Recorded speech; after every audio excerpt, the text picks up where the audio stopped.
Hello everyone, and welcome back to Manga Goblin. I'm Trix. Today we're going to look at a manhwa which was adapted from a light novel or a novel called I'll Just Live On As a Villainess. This is only the second manhwa that I've actually covered. The first one no, it's the third. Sorry, third. We did Sweet Home, we did Solo Leveling, and now we're doing this one. I Will Live On As a Villainess is written by the author Kim Da-ham and illustrated by the artist Bebe. Oh, I'm sorry if I've said that wrong. It was originally published by Kako Yeondam, and now it's serialized in Kako Page magazine. Normally I'll only review something that has roughly 50 or so chapters, because that way you get a bit more knowledge about the story. However, I wanted to call attention to I'll Live On As Villainess for a couple of points, and I'm just going to go over them now. The first point I want to go over is this is an Otome Isekai, which is a sort of love story-esque one. There's quite a few around, quite a few I enjoy. Not so much the manhwas, but more the manga ones. I'll cover those at a later date, but we're going to start with this one as it's quite interesting and quite unique in its art style.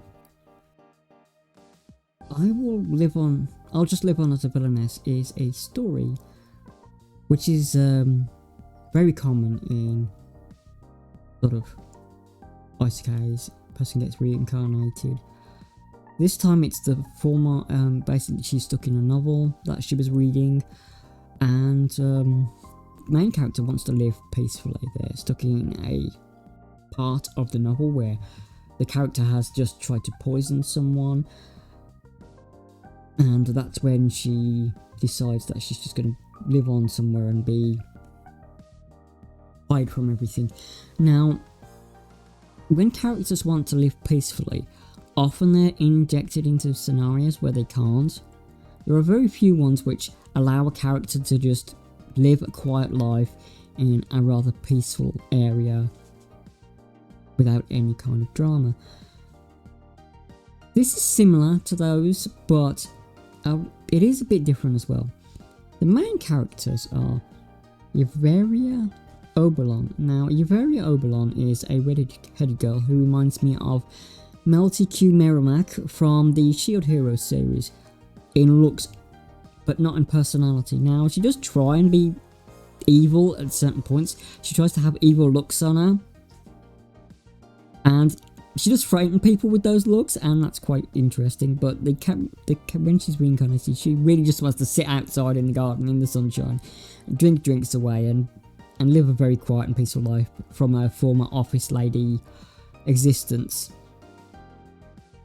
She goes to a very cold area. She summons a demon to put the fire on because she's freezing cold. That's when the two main characters meet. The other main character is Harry. He is a demon. He's a very bloodthirsty individual. He wants to, well, he's a demon, obviously. He wants to kill people and bathe in the blood of his enemies type of thing. But she won't let him for a lot of time. She's just summoned him to put a fire in the fireplace. And he's like, What? I'm an evil demon, I can destroy the world for you.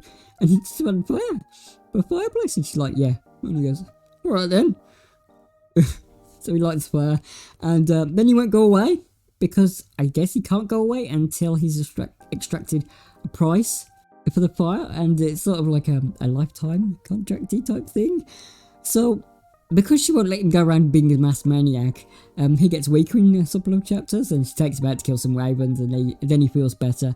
But often, Harry, the demon character, has to turn into like a Great Pyrenees / White Wolf type thing, and that's where a lot of the humour comes from. The both characters are very foils off each other, so they bounce off each other very well. It's not a typical harem, typical romance, where the romance is central stage. It's very muted in the background.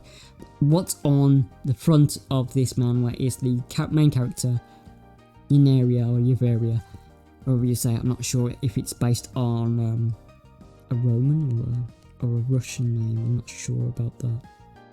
But yeah, she just wants to live a very quiet life, and I like those stories. I'm going to be reviewing another one soon that seems to have got a lot of attention recently, which is called I was caught up in a hero summon, but that world is at peace, so I'll be looking at that. I'm reading the web novel to that, as well as the manga, because it's that good.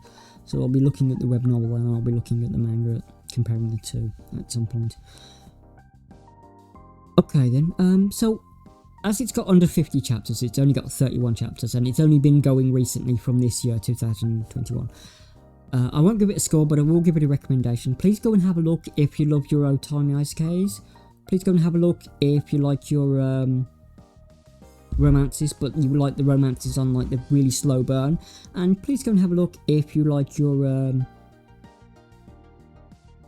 you like your villainess type characters trying to redeem themselves, or maybe you like the a more comedy based manga with animal reactions, because the demon does turn into a wolf. They're very funny. They're very, very funny indeed.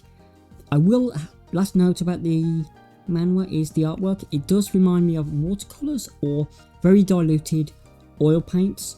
So it's very interesting in the art style and the choices in the colour and how it blends. So yeah, it's really, really cool in that respect as well. I'm not sure if it's kept the illustrations from the light novel or the web novel. I haven't really looked those out. I'm not sure I can find them either. So yeah, there we go. I'll live on as a villainess. So take care everyone, and look after yourselves, and bye bye.